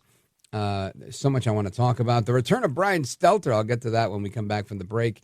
We got calls from Idaho, Montana, Arkansas, California, and Florida. Let's see what Walter in St. Augustine, Florida has to say. WFOY, your thoughts on Biden. Go for it. Hi, Rich Hermano. Mi hermano, how are you, brother? Okay, brother, good. Conspiracy theory. I'm being New York as you and Curtis Lee would appreciate. But don't take me seriously. Of course not. But do you remember Vincent Gigante, the mob guy called the Vinny Chin? the Chin Gigante. Yeah, I do. Okay, he walked around the streets in his pajamas, but he's really sharp as a stiletto. Yeah, he ran pretended to be and- crazy, but he wasn't really crazy. Exactly. Yes. Is it possible that Biden is not as incompetent as he displayed at the at the debate, knowing that he can get the Democrats to get Harris to run with all the delegates, et cetera, put on the big act that he would not quit, and he knew all along he was going to hand it over to Harris? That's possible, but I guess the question would be, to what benefit? Why would he have to play crazy when he could just say, "Hey, folks," because he took that office saying that he wasn't going to run for re-election, and then out of nowhere he said, "I'm running for re-election." So I mean, he got elected on the idea that he was going to run once, and he kept saying he was going to hand it off. He was going to set it up for the future. We needed an older statesman type. So when he said he was running for re-election, I think that threw a lot of people for the loop, and they were like, "What? I thought you weren't going to run." So to me, I just don't see the motive for him to do that. But I do think he's capable of it for sure. And only because I used to watch, my dad had dementia related to a traumatic brain injury. And I can tell you that while there were times that he was truly lost, most of the time he wasn't truly lost. And some of the time He just liked, get it. He'd go, huh? In Spanish we say así al loco. He would just play crazy, kind of like Vinny the Chin, because it made sense for him. He could ignore people. He could walk away from things. He could, it worked well for him. And I think he was milking it a little bit. So it's a combination of all of it. But Walter, thank you for the call, my brother. I always appreciate hearing from you. Shout out to everybody listening on WFOY, St. Augustine, Florida. And we're going to come back to the rest of your calls and more. Here's the number, 833-482-5337, 833-4-VALDEZ. This is America at Night with Rich Valdez. Call now, 833-4-VALDEZ. That's 833-482-5337. 833-4-VALDEZ. That's Valdez with an S.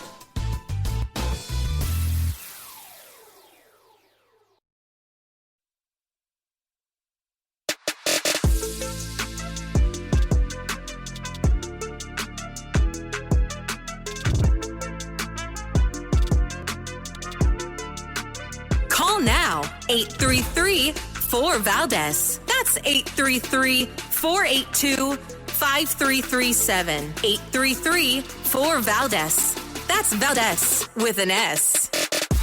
You have read Bob Woodward's new book that is out this morning, and in it he has this quote where Mark Milley calls Trump a fascist. You've read the book. Can you put this in some context for us and give us some idea of all that is in the book named War? You're seeing it there. That's right. This book is largely about the Biden administration, but the headlines about Trump really stand out. Mark Milley, Trump's former Joint Chiefs chairman, is using Bob Woodward to send a message, and it's a chilling message on page 179 of this book. Part of the quote has been publicized in recent days. People have been talking about it. Milley calling Trump a fascist to the core. The other part of the quote's also really striking. Milley also says to Woodward, "We have got to stop him. You have got to stop him." Woodward says that the "you" is referring to the American press writ large. To have the former Joint Chiefs chairman calling the former president and wannabe next president a fascist is front page news. And I'm glad it's been treated that way in the last few days. We have to talk seriously in this country about what fascism is and what it means to have Milley making this warning. It'll be interesting to see, by the way, if Milley does TV interviews or does other press, because so far he's only using Woodward to get this message out. And Sarah, this warning is not getting through to pro-Trump media. It's being completely ignored. So I wonder if Harris will bring it up on Fox tomorrow. When she goes on appearances like Fox, she has a chance to show and tell people that are not hearing this stuff about it for the first time. All right, folks, that's the return of Brian Stelter on CNN. And, man, I got to tell you, I miss this guy. He's so much fun. Doesn't he say the dumbest things? Listen to this, right? So he starts with, this is front page news. It's front page news that Milley doesn't like Trump? It's front page news that Milley's saying something negative about Trump? I don't see how that is the case at all. I think he's been saying these things all along.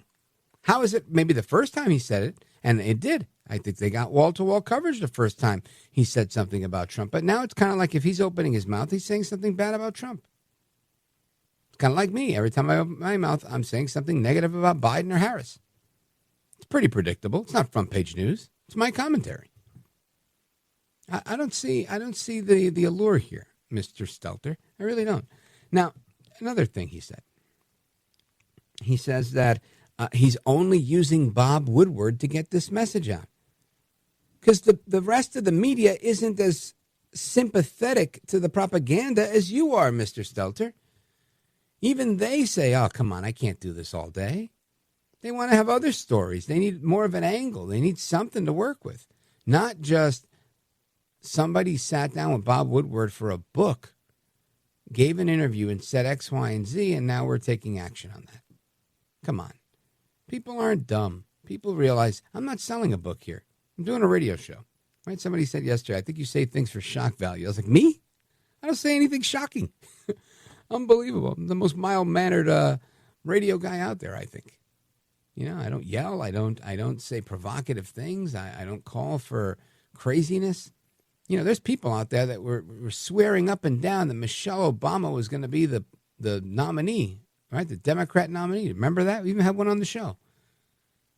Up and down, this guy was saying, yep, they're going to. And I had plenty of people, friends of mine, people in my family. Yep, that's the truth. That's what's going on. Those same people now are saying, you know what? We're not having an election. They're going to cancel the election. More craziness. That's not happening either. I'm willing to make a bet. Nobody wants to take the bet with me. I say we're going to have an election. It's going to be on Tuesday, November 5th.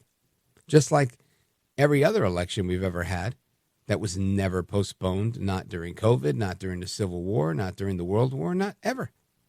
Every single election happened. Why on earth would I believe this one's not going to happen? But anyway, that's a different story for a different circumstance. Brian Stelter, unbelievable. He's buying his own propaganda.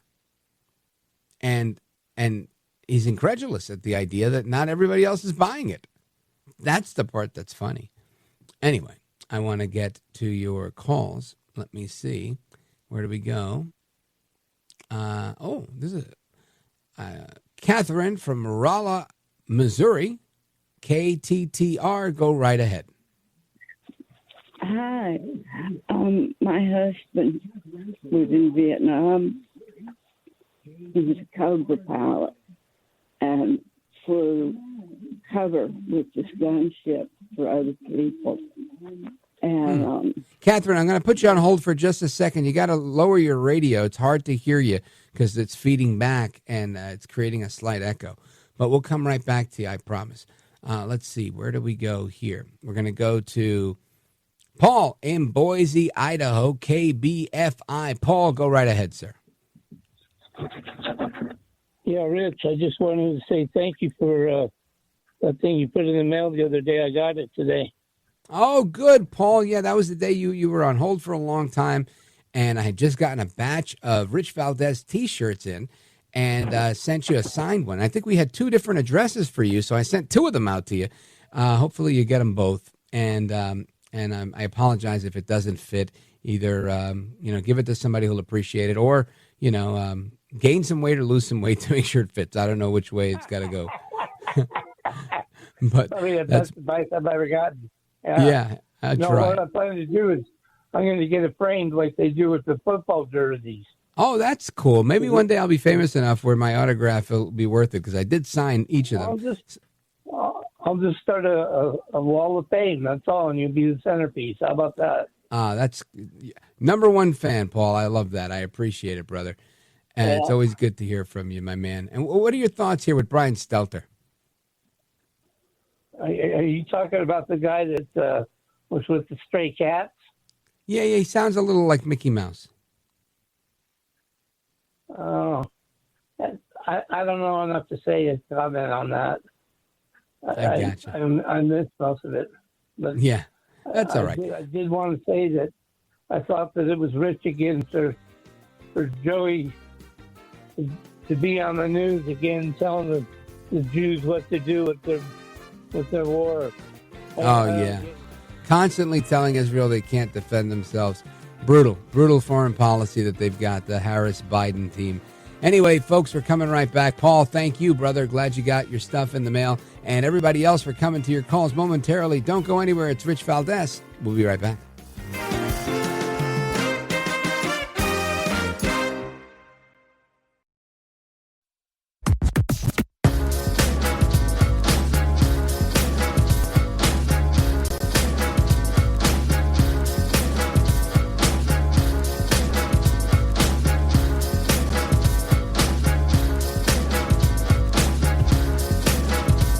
America at Night, your home for the best election coverage.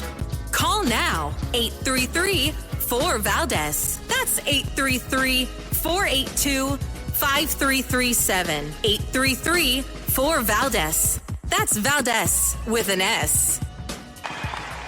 America, I have a message for you. If we allow Borders R. Harris to win this election, every city, every community in this great country is going to go to hell. The untold millions of people, unvetted, who she has allowed into this country that are committing murders, rapes, robberies, burglaries, and every other crime will continue to put our country in peril. Only one man can fix that. That is Donald J. Trump.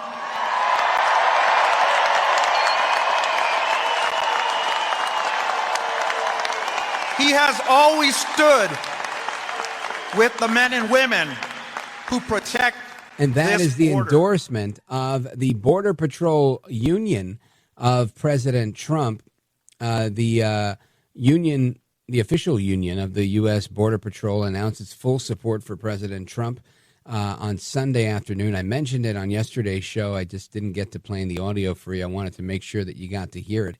During the rally, Trump told the crowd that he was honored to receive the endorsement of the union. The entire union of Border Patrol agents, the National Border Patrol Council is what it's known as. And they unanimously, I know how to talk, I swear. They unanimously voted to support him. And Paul Perez is who you heard speaking. He's the current president of the National Border Patrol Council, replacing President Emeritus Brandon Judd, who has been on this program before and is now working with the Trump campaign on solutions to fix the border. So kudos to Trump on getting that endorsement when you are the president, or I should say the vice president, and you are the border czar, and you still can't get your own people to endorse you. What does that mean, right? So, again, Perez said, on behalf of the 16,000 men and women represented by the National Border Patrol Council, we strongly support and endorse Donald J. Trump for President of the United States. And this, to me, is a step in the right direction. Earlier, we had America's Mayor Rudy Giuliani on about his new book and, of course, talking about his thoughts on the upcoming race and the upcoming rally in Madison Square Garden. Right? It's my old stomping grounds. And I love this. I think this is great. I remember that idea was floated a while back. And I said, I don't know if we could pull off something in Madison Square Garden. And now I'm thinking, man, we can totally pull that off. And it's just amazing, because there was a point in time where I thought there's just not enough support for the conservative movement in New York City. But I just don't believe that to be true anymore. I can't find a Kamala person. And I know I say this every day. I'm waiting for those people to call and go, hey, look, I'm in Brooklyn. I'm a Kamala person. I love her because of this. I think her policy on this is great. I think her policy to give homeowners $25,000 of tax dollars is a great idea. I'm waiting to hear all these things. But I don't hear them from anybody. Because there really isn't a lot of gravitas for her campaign, for her ideas, for her plans, her proposals. They're just not there. And it's a shame, but it is what it is. Now, I want to get to your calls as well on everything we've talked about and more. The phone number, 833-482-5337, 833-4-VALDEZ. I want to go back to Catherine in Rolla, Missouri. Hopefully her radio is powered off and we can hear her clearly now. Catherine, go right ahead. Okay, from we left off, my husband was incurring Laos, and there was a mixed group of Americans and South Vietnamese that were stuck. So he got down low with the Cobra and flew, and he got a good look at people on the ground. And he said there were Caucasians mixed in with the North Vietnamese. When they got done for the day, the pilots were talking, and all but two of them, he said, saw mixed groups like that, and their consensus was that they were Russians. Wow. So he thought they were Russians. That's fascinating. And, it's interesting. That's what he saw when he was serving in Vietnam overseas in Laos. And the way things change today and how things sometimes don't always change. And we're seeing the Russians collaborating with the North Koreans against the Ukrainians. And it goes to show you that this axis of evil that Reagan talked about. Some of the players change, but a lot of it just doesn't, right? A lot of it remains the same. And I think it's an important lesson for all of us to realize that sometimes people who have a penchant, a purpose, a history of not getting along with the United States or being antagonistic towards the United States, these habits die hard, irrespective of whoever is president, irrespective of the economy. I think there's just certain people that think the world is a better place without the United States, and they treat us as such. I think the rest of the world doesn't, so they treat us nicer, right? But it's always going to be like that, I think, in my opinion. Catherine in Rolla, Missouri, thank you for your call. Big, big, big shout out to everybody listening on KTTR. And let us continue. I want to go to my buddy Ravi, San Diego, California, streaming the show, richvaldez.com. Ravi, go right ahead. Hey, Rich. How's it going? Thanks for taking my call. You bet, brother. Good to hear from you. Yeah, good to hear from you, too. I thought it was interesting you were mentioning about the statements from Mark Milley that Trump is a fascist, all these absurd false claims, and that it reminds me, I would say is incitement. It reminds me of the Lincoln Project that they released an ad, a very inciting ad. It could have been the day after the July assassination attempt on President Trump, comparing him to the Nazis, saying he had to be stopped. And this is really extremely problematic. This is something that actually likely feeds into these these attempts on President Trump's life. But we have to look into the root causes, of these assassination attempts on President Trump. And one of the leading causes would be some Democrat politicians that have made very inciting comments, inciting to violence against President Trump. Yeah, and you mentioned Lincoln Project, Ravi. The one of the founders or co-founders of the Lincoln Project, a guy named Rick Wilson. I don't know if you heard it. We have the audio somewhere, but I think everybody here has heard it, where he says they, he kind of takes the third-person approach, but he basically says they're going to have these. I think he's referring to the intelligence community or the deep state or whomever, but he says they're going to have to put a bullet in his head to stop him. Right, or something to that effect. They're going to have to shoot him in the head or put a bullet in him. And it's absolutely the worst thing you could say. But that's exactly what he said.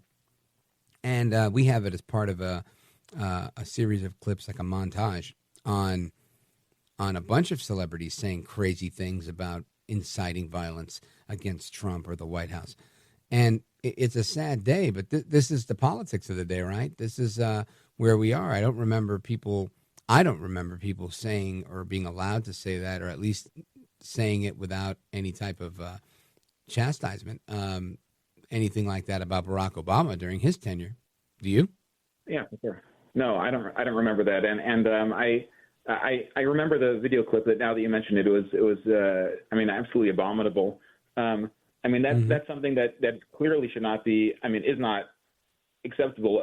Speech that clearly incites to violence, it's not protected by the Constitution when it clearly incites the violence. And I just want to point out that there are some of the Democrat politicians, obviously not all, but some are offenders when it comes to this kind of speech. And one of them is John Tester from Montana, who's he's in a close race in Montana against the Republican Tim Sheehy right now. And there was a story in the Washington Examiner like August 1st and August 2nd about how John Tester was really behind some of the worst incitement against Trump. And they were focusing on, in 2018, he had a good friend of his, Jeff Ament, who's the bassist at Pearl Jam. They had a concert for his re-election campaign last time in 2018 for John Tester.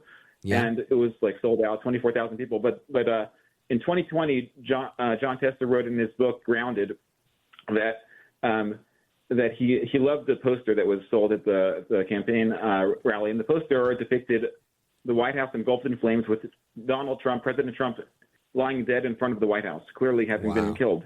And this is something that John Tester was flying over in the poster, showed him flying over, happily, gleefully, flying over the scene. And John Tester said, even though his campaign in 2018 said that, we don't like this kind of stuff, but John Tester himself wrote in the book that he didn't want to admit it, but he loved the poster. He loved the poster. And he also said that the poster was the highlight of the night, not the Pearl Jam concert. But right, not the music that they were there to enjoy. And what's interesting, Ravi, is that what would happen if that were Marjorie Taylor Greene, if it were Donald Trump, if it were me or you that would say something like that?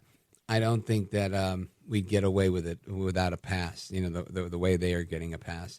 So excellent point. Ravi, thank you for your call. Shout out to everybody in San Diego, California, streaming the show, richvaldez.com. Folks, we come right back to the rest of your calls and more. Calls from Arkansas, Montana, and more coming in, 833-482-5337, 833-4-VALDEZ. This is America at Night with Rich Valdez. Call now, 833-4-VALDEZ. That's 833-482-5337. 833-4-VALDEZ. That's Valdez with an S.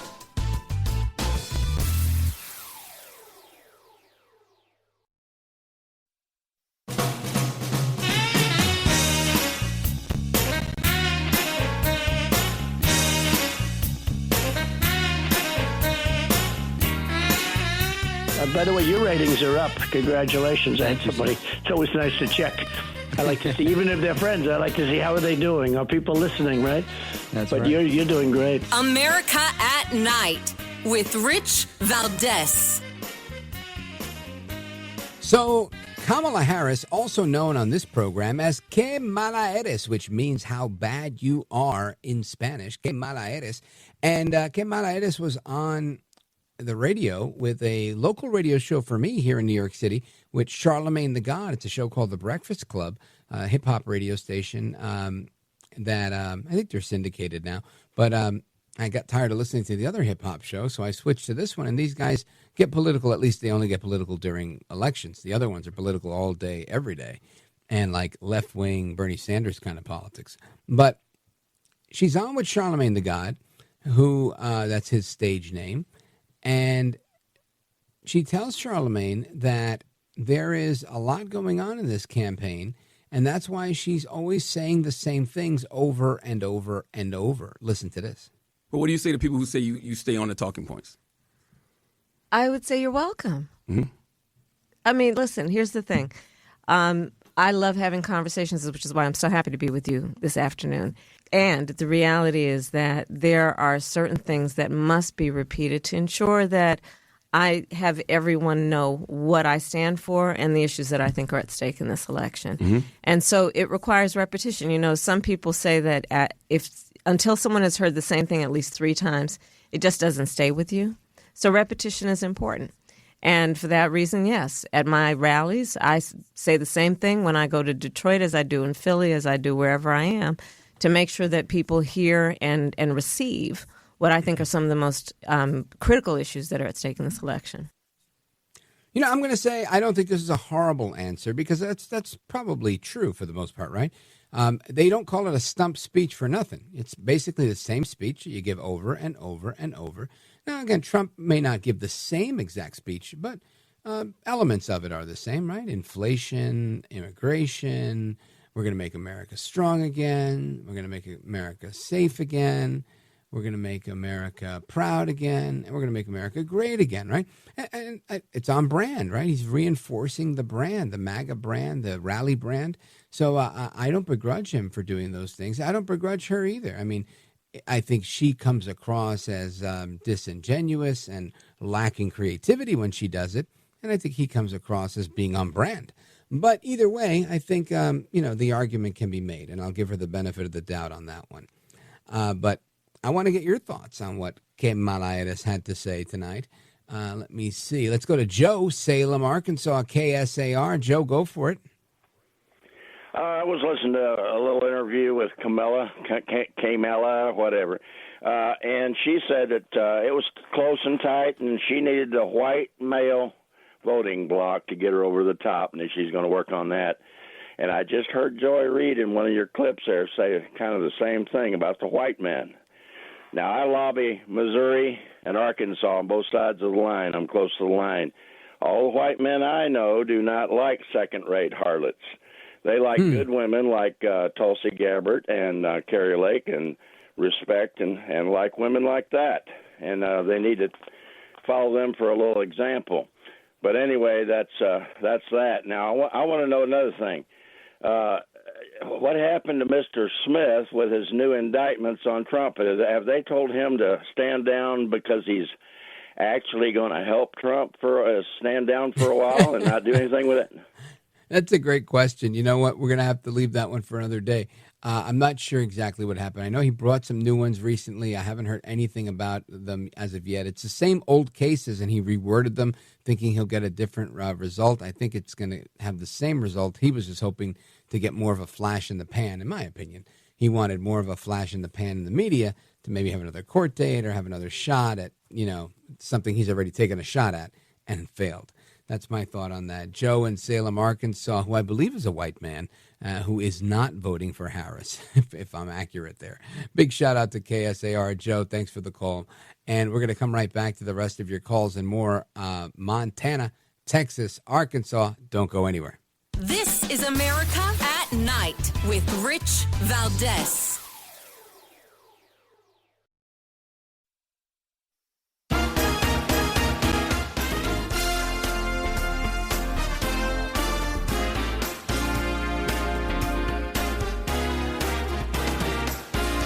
All right, folks, it's the speed round, so keep it to one sentence so we can get everybody on. Let's go to Texas, Amarillo, Texas, streaming on KLIF. Let's go to Tex. Go for it quickly.